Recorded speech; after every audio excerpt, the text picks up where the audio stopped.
I imagine that most of you have not heard of homocysteine or why it's important to your health. In 1969, Dr. Kilmer McCulley, a pathologist and researcher at Harvard, reviewed 2 autopsies of children who died because of suffering a heart attack. This was very unusual because one of these children was 7 years old and the other was only 3 years old. These children had a genetic disorder called homocystinuria. Their genetic defect did not allow them to break down homocysteine, which is a byproduct that comes from metabolizing an essential protein called methionine. You see, normally the body is able to break down this essential protein into homocysteine and then into a more benign product. However, these children with homocystinuria are not able to do this, and they have extremely high levels of homocysteine. Homocysteine is known to cause tremendous inflammation of our arteries, and in these children it leads to premature heart attacks.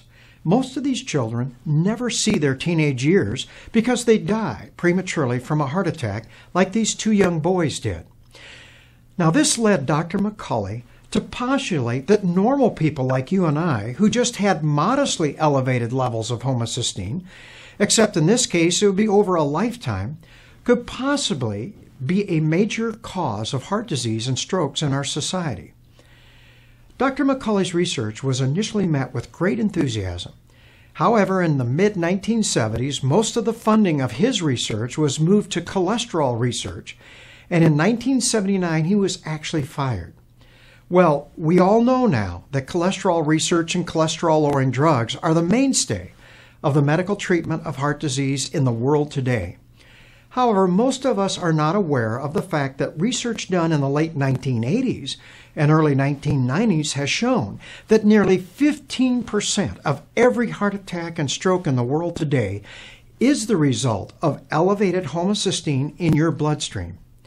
Dr. McCulley was right after all. This is truly sad when you realize that the main reason homocysteine levels in normal people are elevated is because they are deficient in B vitamins like folic acid, vitamin B12, and vitamin B6.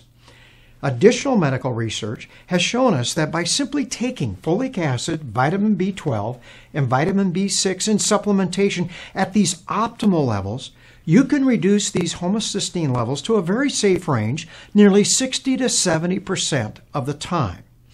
Therefore, for pennies a day, we can significantly reduce one of the major causes of heart disease and stroke in the world today.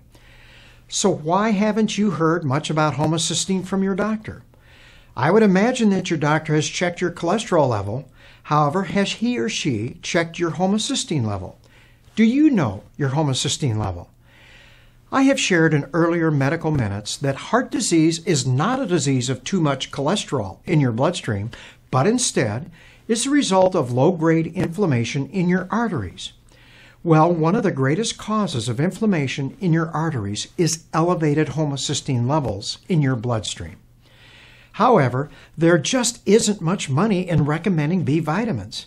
There are no pharmaceutical companies taking out full-page ads in the USA Today warning you of the dangers of high homocysteine levels.